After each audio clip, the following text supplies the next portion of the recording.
Hello guys, welcome to Supremacy classes. Guys, be ready for a legal dictation, especially prepared for Ranchi High Court and Patna High Court PA and steno skill examinations. Guys ये जो dictation है 964 words की है, around 100 WPM पे आपको दी जाएगी. So be ready. 5 second.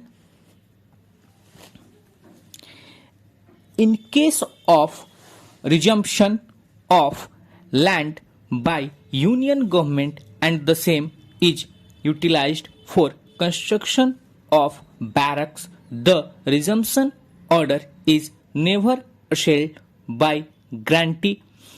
Then the possession of that extent of land cannot be taken away from Union of India for delivery to decree holders. Land measuring 3.563 acres situated in survey number 160 within Agra cantonment was held in occupancy rights by one Hamid Ali Khan on the strength of a grant under the Government of India. The grantee, it appears, had constructed what has been described in the orders passed by the courts below as bungalow number 194 situated in the cantonment area at Agra.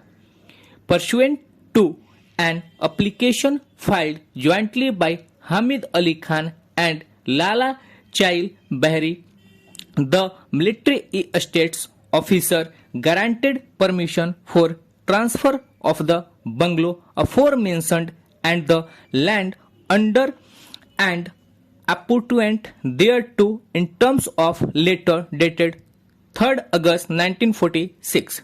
A sale deed was accordingly executed in respect of the property on 11th September 1946 by Hamid Ali Khan in favor of Chail Bahri Lal and his two brothers Nawal Kishore and Kapoor Chand.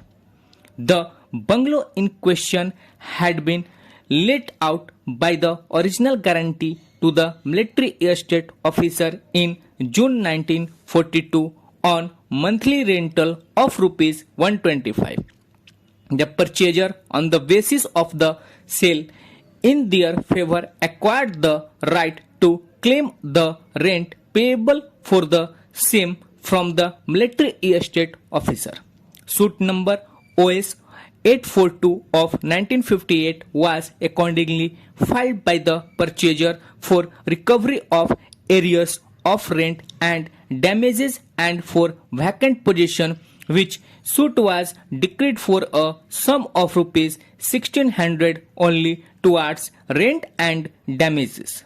The court held that in the absence of any material to show that the government had issued any notice for resumption of the land appertinent to the bungalow, the Government of India was liable to pay damages for remaining in occupation of the barracks which had been built in the compound of bungalow. The grant holder Nawal Kishore and others filed a second suit bearing number 6 of 1963 for recovery of rent and damages for use and occupation of the bungalow apparently for the period subsequent to the earlier suit. This suit was also decreed by the trial court. The appeal preferred by the Union of India was, however, allowed, holding that there was no valid contract between the parties in respect of the bungalow and consequently the claim for rent could not be decreed. The claim for payment for damages also failed on account of non-compliance with the provisions of Section 80 of the CPC. A third suit being suit number 99 of 1968 was then filed by the Nawal Kishore and others for recovery of rupees 7800 as arrears of rent and damages with a prayer of possessions by eviction of the garrison engineer from the main Bangalore and the land over which the government of India had built the barrack.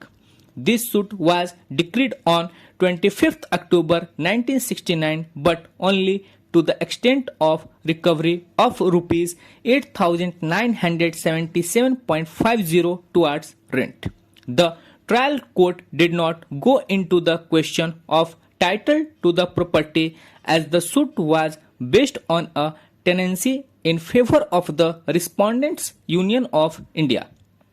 Two appeals came to be filed against the said judgment and decree. While appeal number 294 of 1969 was filed by Naval Kishore, appeal number 66 of 1970 was filed by the Union of India. Both these appeals were heard together and by a common order. The appeal filed by the Union of India was dismissed while that filed by the Naval Kishore and others was allowed. The High Court held that although no contractual tenancy came into existence between the parties, a statutory tenancy came into existence under the provisions of the Cantonment House Accommodation Act 1993, and that any such tenancy was not dependent upon the execution of a formal decree. The provisions of Article 299 under bracket 1 of the Constitution were held to be inapplicable to such tenancy. The High Court also found the composite notice served upon the Union of India under Section 80 CPC and Section 106 of the Transfer of Property Act to be valid and decreed the suit for recovery of possessions by ejectment of defendants from the Bangalore and the land underlying the same, with a direction to remove the barracks that were constructed on a part of the compound following which the same were directed to be removed under the orders of the court and the possession delivered to the decree holder. Civil Second Appeal numbers 1935 of 1970 and 1936 of 1970 filed by the Union of India filed against the said order were dismissed by order dated 8th February 1984 passed by the High Court as abated on account of the failure of the appellant to substitute the legal heirs of the plaintiff's respondent.